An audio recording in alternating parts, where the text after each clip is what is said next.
That Sonic 1 loading screen. Well, at least it's better than the last loading screen. I know, right? Ugh. Sega. Presented by Sega, and they actually get the honor of having the actual logo and title screen used. Yes, because this game is actually good, depending on who you ask. Yes. Powered by the Hedgehog engine. Yep. And Havoc too, you guys. Mm-hmm.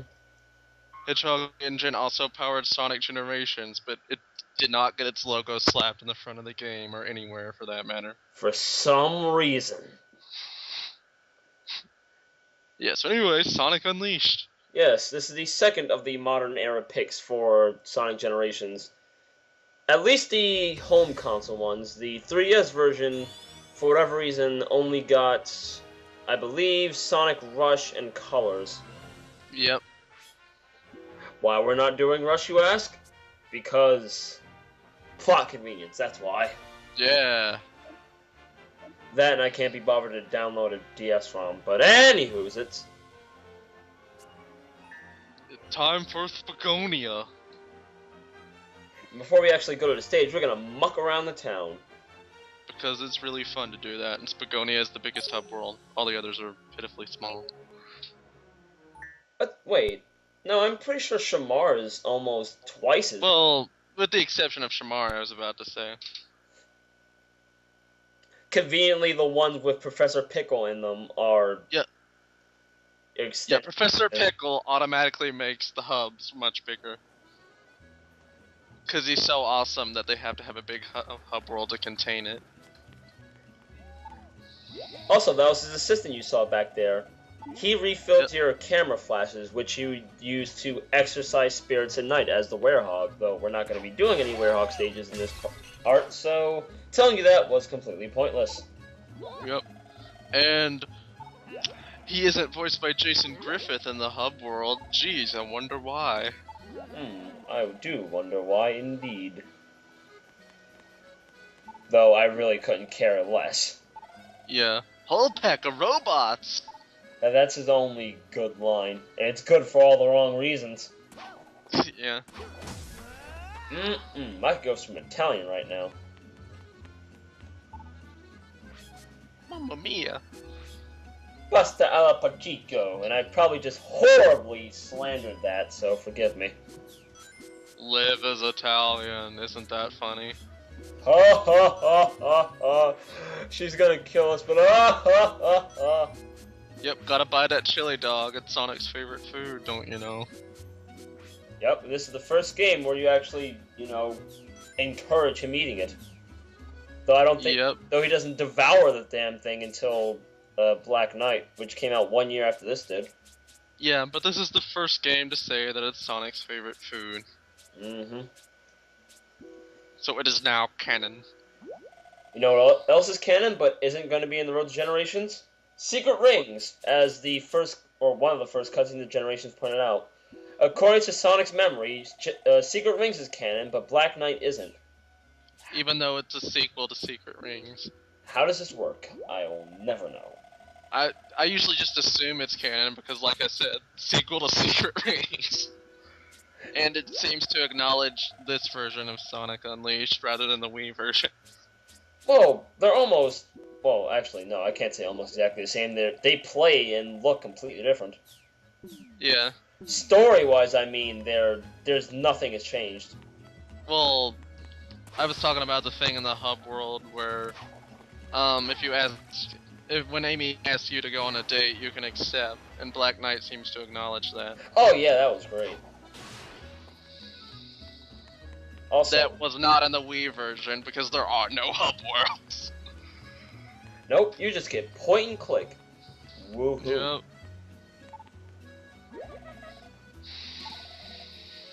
Otto. No. Dora the Explorer? Oh god, no. Well, if this is that Dora, then she's really let herself go.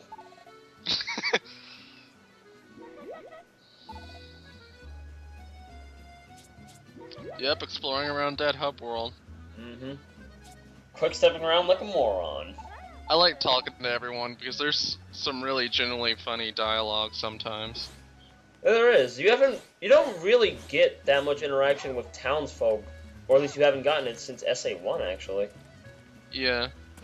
Then again, Well, you did in Sonic 06, but they had nothing interesting to say. and they all looked goddamn horrible, so to save yourself the pain of looking at them, you just skip over them most of the time. Yep. Except for, of course, Albert Roberto or Roberto Alba. I can never remember his name. And I only remember him just because of Winder of a Shoemaker. Yeah. It's not He even... makes you go through the ring Superman 64 style. Exactly. It's not him I remember, it's his stupid mission. Yeah. You have to do his mission to get through the game. It's a mission to get shoes that look almost exactly like the ones you're already wearing. Woo. Yeah. Who? So, yeah, that rooftop run, you guys. It's coming, it's coming. But these are the entrance stages, and I always have fun exploring around these, because you never know what you can find. It's also in these miniature hub worlds, I guess, for lack of a better explanatory term, where you find pairs of shoes, almost ironically, but they, once you pick them up, you keep them forever, and you don't need to do any absurd missions for them, at the very least. And in the Wii and PS2 versions, you already have all the power-ups.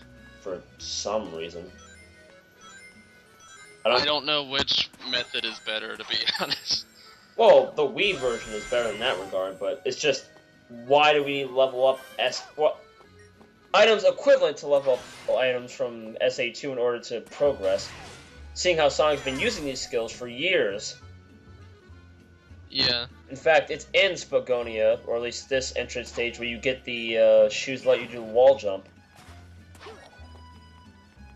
And I think they're literally just shoes with springs at the bottom of their soles, though you don't see them, obviously. Sonic's like, it's been 4 years since I've been in a game where the timeline wasn't erased and I could actually use all this shit. Leave me alone. Close enough. Why not? So we're finally getting to the stage? Yes, we're here at the stage. Yeah. Everyone's favorite stage in the entirety of Sonic Unleashed. Well, most of them. I myself prefer Jungle Joyride from Madabat. Oh yeah, that one's pretty good. Although it's kind of hard at some points. Well, it is the last day stage. The only thing that partially kills it for me is the choppy frame rate. Yep. This version as a whole is much more difficult than the standard definition versions. Well, there's so much things to render at most given times, and you only see them for about a second if you're boosting, which you will be doing, I assure you. Oh yes, you gotta boost, boost, boost. Boost, boost, boost to win. Just like Sonic Rush. And just to quote Mod and get it out of the way, what's that? Adventuring's gone? Platforming's gone? Looks like Sonic's gonna have to boost, boost, boost! You know it. And we're not kidding when we say that, as Unleashed is the first of many games to follow which incorporate this 3D to 2D transition gimmick. Yep. And auto boosting. Yep. Yep, every main series Sonic game from this point on followed this formula. And, well, some more gimmicky than others, like colors, but yeah, they all had generally short to medium length, depending on, difficulty. And all the Sonics had, a boost button. Yep. Sonic Colors, I mostly consider to be a 2.5D game rather than a 3D one. Yeah, there are a lot more 2D stages than 3D, and even then, those don't last that long. Yeah, the 3D's like for a few seconds, then boom, back to 2D platforming. On that note, I think Unleashed is the last, at least mainstream Sonic game where it takes at least more than one day to beat it. Yeah, the HD version of Sonic Unleashed takes quite a long time to beat. Unless you're marathoning the thing. Yeah. The Wii and PS2 version I can beat within a day. Black Knight, Colors, and Generation, on the other hand, you can just beat those in a matter of hours. Yeah. As a matter of fact, I did beat them in a matter of hours. Me too. Black Knight was around 3 hours. The others were like 4 or 5.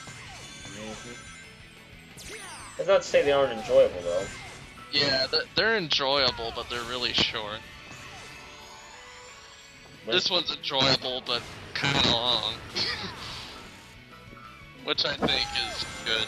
Though a little more than half of the length in this game is spent as the Werehog, just because the Werehog stages are at least 10 minutes long apiece. Yeah, I don't really mind the Werehog stages all that much, but I wouldn't play them really more than once. Exactly. Couldn't have said it better myself. Yeah, like, I don't hate them like everyone else does, but if I'm gonna be replaying anything, it's the death stages. And now for random Sonic Unleashed trivia. This has a separate title in Japan going by Sonic World Adventure. Yep. And as per the Japanese title, this is the Sonic game that I'd say best represents like an actual representation of Earth. Yeah. In terms of countries, states, and whatnot. And oh yeah, more trivia. This is the last Sonic game to feature humans. Pretty much, yeah. Aside from Dr. Eggman, of course. Well, yeah.